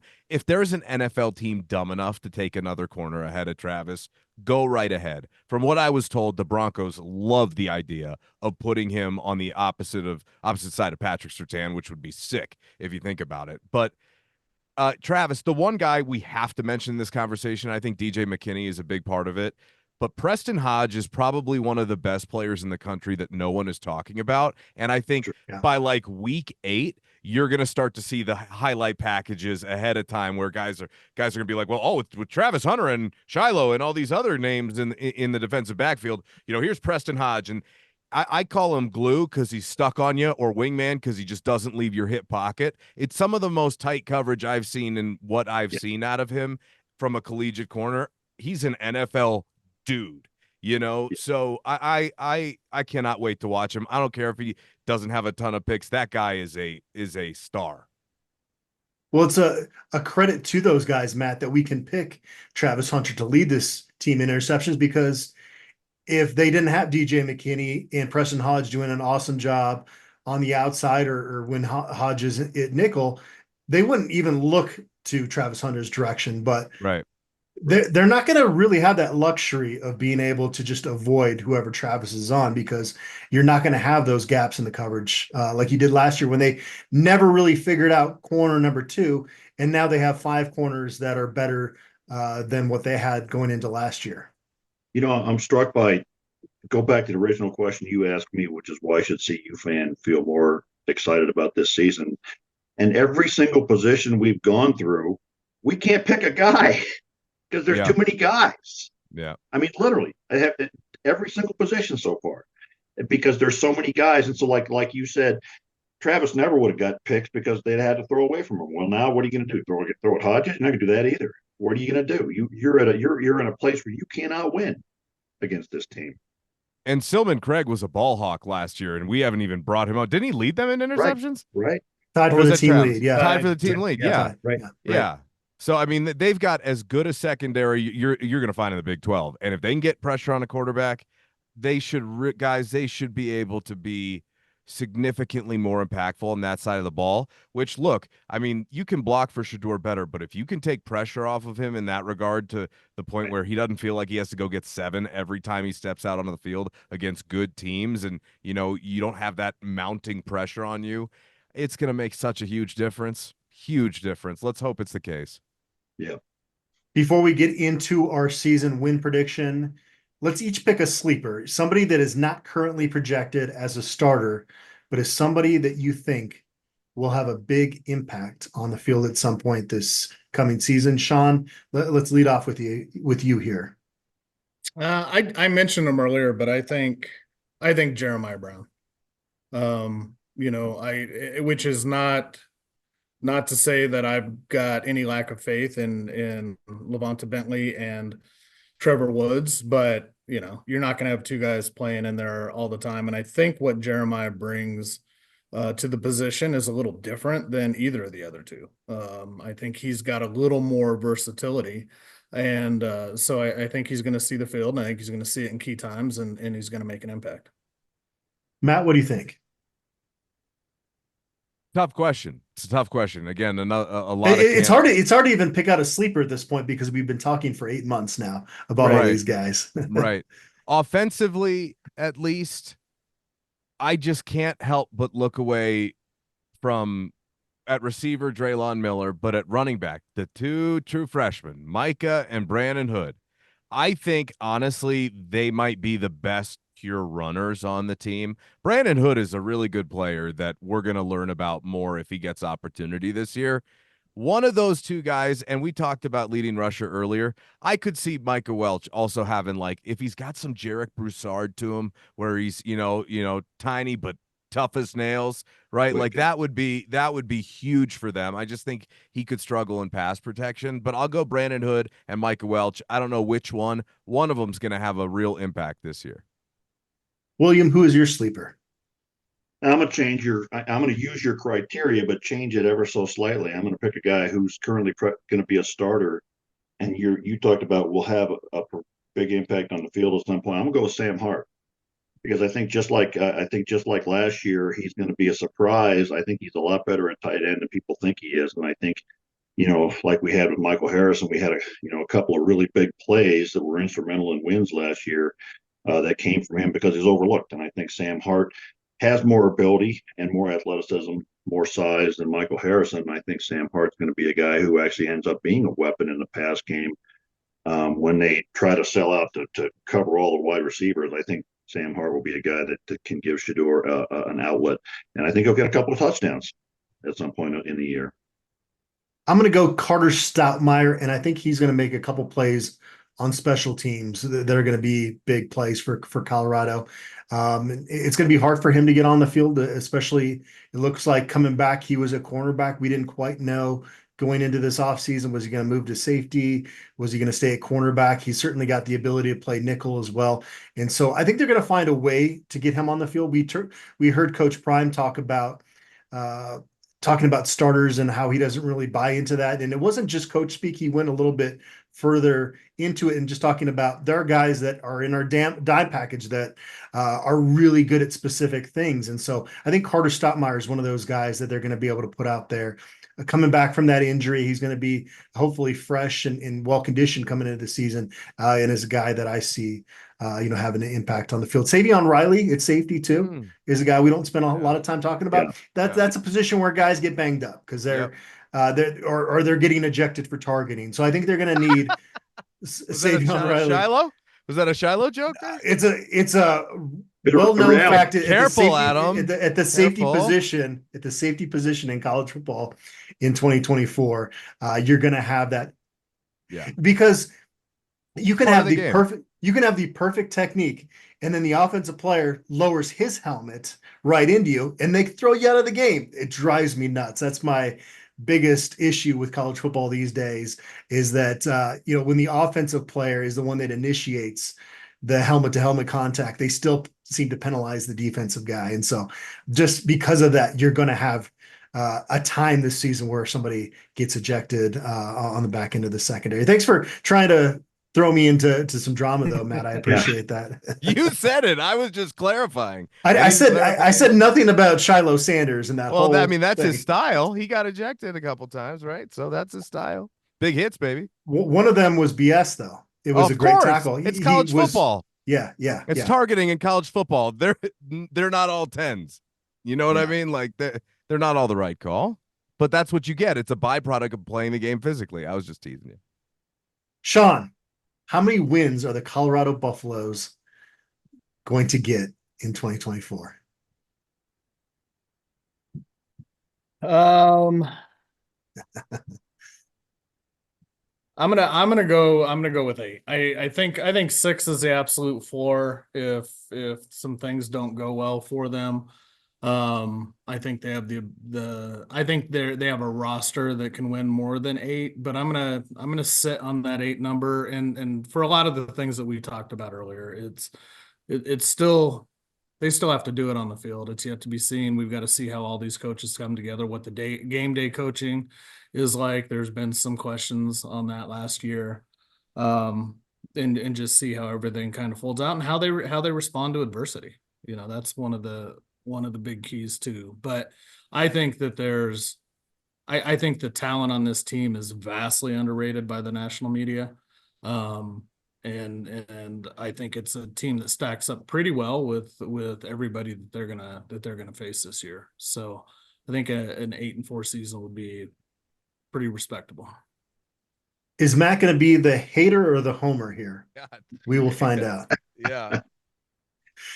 This is one of the tougher teams I've ever had to project because for a couple of reasons. I think the schedule is a lot better than people are giving it credit for. Number one, I think the average quality of opponent is better than it was last year, but you also don't have the Oregon. But Utah, I know Buffs fans who are kind of new to the game saw Utah last year, but Cam Rising makes that team completely different. They're going to be really good. I've got them right now in the playoff. There are questions, and I share some of them that Sean just brought up, game day management, right? Can you manufacture wins? That's something that I thought was missing from the ideology last year. CU has not earned the right to be in a position where you're not actively trying to do things to push you over the edge rather than kind of sitting back and relying. And there were a couple different situations last year. I think of like the end of the Arizona game where you're getting gashed all game and it's tough to lay your sword down and surrender. But, you kind of got to look at the clock. It's like, hey, trusting our defense to try and get a stop on the ground when we're giving up massive chunk plays, that might be wishful thinking there. And can you adapt on the fly? And I think with Pat Shurmur at the helm, they're going to have better schemes. The question becomes, can you execute in those close moments? You've got to build momentum early this season. I know I'm stalling. My expectation is, I think Sean said it right. If everyone is healthy, 6 is the floor.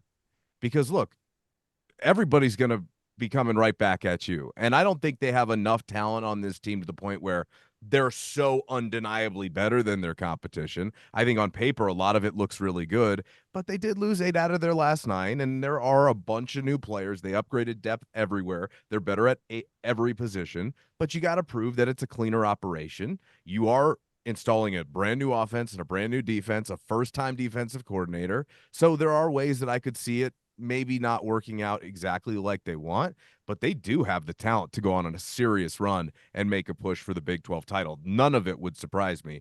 So I'll land in the middle, and people aren't going to be thrilled, but I'll say 7-5. And let's get to 7 and see where you get. Okay? Let's get to 7 and go from there. Because if you want to get to 7, I think you got to start at a mere minimum 2-1. And it doesn't mean that I don't think they can get more than that. But right now, again, I've got questions about the running game. Can you be a balanced offense? And look, they were a bottom 20 rush defense in the country last year. All this stuff on paper sounds good. And I think Coach Prime said it best yesterday. It's the reason why he won't name other dogs other than Travis with the D on the chest is because, well, you did it there and you may have done it in the practice field. But if you're a new guy, you got to do it on Folsom Field. And a lot of the proving grounds is going to come from washing away the poor finish to last year. And again, this is a team I could see getting very hot and, throwing up the Shador to everybody, including myself. William. Well, I was a little concerned we were going to have to put Matt on the waterboard to get an answer out of him. He gave it to us, though. 7-5. Yeah, I got there. You got there eventually. I think I can. I'm gonna lay it right down on the table, and I'm gonna say 9. And I think the reason is because I think that this conference is significantly overrated. I think Arizona is not a top 20 team. I think Kansas is overrated. I think that Kansas State's still a question mark to me. Oklahoma State. I don't think this conference is as good as what people think it is. And I also think that a lot of the reason why there's reasons why we only ended up with 4 wins. I don't think that people think as much as they should about what an impact it was to lose Travis Hunter for 4 games, for one thing. I think we would have won a couple more games with him in the lineup. And then I think that the a lot of the coaching questions have been answered. At least, Shermer's had enough experience calling games, and I don't think it matters that much whether it was at the NFL or this level. He's called games at a high level, and he knows what he's doing. He knows how to set things up and make things happen. So I think that the talent on this team is as good as I see. Maybe the conference has some balance in it, but it's like one of the reasons why we ended up going. We lost Travis Hunter, and then we ran into a buzzsaw in Oregon. I don't think we were ever the same team after that. So I think we're going to win. I would throw 9 on the table, and I think my first thought was 8, like Sean, but I think we're going to upset somebody in there as well and get another one. So that's my thinking. I'm going to go with Sean and go 8-4. I've thought this when I picked up Phil Steele's magazine. He does a great job, and I love just as a football geek reading some of the stats he puts out there. But he projects Colorado at 5-7, and I just think back to 5-7 football teams, and there's been a lot of them that we've had to watch at Colorado, and none of those teams are anywhere in the same stratosphere as this football team from a depth talent standpoint. Are there some question marks with coaching? Sure, coming off last year, but I still think even when you look back to last year, when some things were an unmitigated disaster at times, they still should have been 6-6 last year with that team that they had. And maybe you could debate some of those closer games could have gone the other way against CSU or TCU, but if it was not for a splintering locker room with guys not all on the same page, then I don't think it would have gotten to the point where they lost 8 of 9. And I don't think that's going to be an issue this year. So I think they're going to have the ability to bounce back from some adversity. Now, could there be some issues with some guys? I think when you're building through the transfer portal, you're always going to have a little bit of that. It's kind of back in the day when you brought in JUCO guys, they could sometimes upset the locker room just with the dynamic. And so you do have a lot of pieces in there. But no, I came into camp saying 7-5, like you, Matt, and the defense was better than I expected it to be. And that's kind of where I've gone up. And I don't quite know what to make of the Big 12. The kind of thought is that this is a schedule with a lot of coin flip games, but if Colorado starts out 3-0, then all of a sudden those coin flip games look more like, Colorado is going to be favored in them. So that's kind of my thinking there. I guess we'll close out here. I'm curious, William. Can I add one thing to that? I think they have a chance to win every game on their schedule. Every weekend they have a really good chance to win as long as they stay healthy, which is why I think that you can eventually get over the top. It's just going to come down to 1-score games, and they were in it last year with a much worse team till the bitter end, and a lot of those games they probably shouldn't have been in. If they can just protect Shedeur a little bit more, find a semblance of a ground game that they can be consistent with. The one thing about those 5-7 teams, the one trait that they all had in common that you just talked about, Adam, they all petered out at the end. Like they all lost steam, and it's all about sustaining. And I think having multiple buys is important here, right? Like there's some in things the right spots too.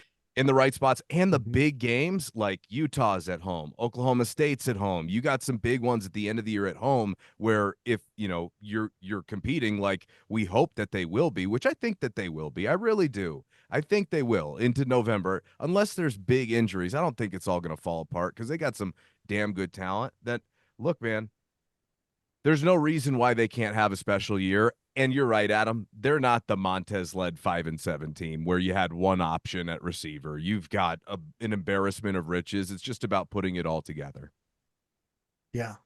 Maybe the biggest question of this whole podcast though is which opposing coach is William going to want to punch at some point this season? Because we know it's coming. That's easy. Oh my goodness, we got to go here, huh? Well, there's only one really left on the schedule that's controversial, isn't he? I mean, all the rest Matt of these Rule? guys. No, Jay Norvell. Yeah, right. Yeah. Oh, Rule, really? I don't even beef with Rule except that where he coaches. It's their fan base that sucks there. Rule's been a decent enough guy as far as I can tell, but. Yeah, Jiffy Lube, man. I'm gonna take my car in and get my oil changed, and he'll get some dental work. It'll be like bartering back in the day. I want to throw in Mike Gundy as a dark horse sleeper and Williams' most hated I like person Mike in the Gundy, big. man. I've Do you? always Okay, liked him. okay. Yeah, Well, I've we'll see always what he liked is. Mike. We'll see what he Yeah. is on the other sideline, Right. William. He has right. He Things hasn't can been change. right. Yeah, he hasn't been on the opposite sideline for us. So who knows? We'll see. Mike Gundy, he says some interesting things. It is hard to really hate the man, though. I do agree with that for some reason. But he doesn't have the Dan Lanning vibe that we had last year. I don't think there's going to be quite a replacement for Dan Lanning. He's going to still hold a special place in your heart, William. Yeah, hopefully fading back into the well, maybe we'll see him in the playoffs. You know, they don't win in the playoffs, and so we'll beat them, and so it won't be a big deal. Is that the All right. dream scenario for this year? Like, is that the To get ideal? Like, you know, you go through the trials and tribulations of a long season, the fiery crucible, and it ends up with a playoff appearance to get some revenge from last year. Is that like the storybook of all storybooks for this season? Well, it'd Best be case fun. scenario? Right. Yeah, I think so. That'd be a lot of fun. All right, Sean Niehoff, appreciated your insights. Matt Smith, as always, we have a good time at those press conferences. I feel like we always have more fun on our side of the press conference room. We have less of those shady cats on our side of the room. And I don't know. I'm over there, so you know. I mean, you never know. William, appreciate your insights as always. This was a lot of fun. I think we almost went 2 hours on this podcast. And I think we probably could have gone another hour. Right. Probably, yeah. Yep. So hopefully we can do more roundtables in the future. This is a lot of fun. Appreciate everybody out there for tuning in. It's time to kick off the 2024 season.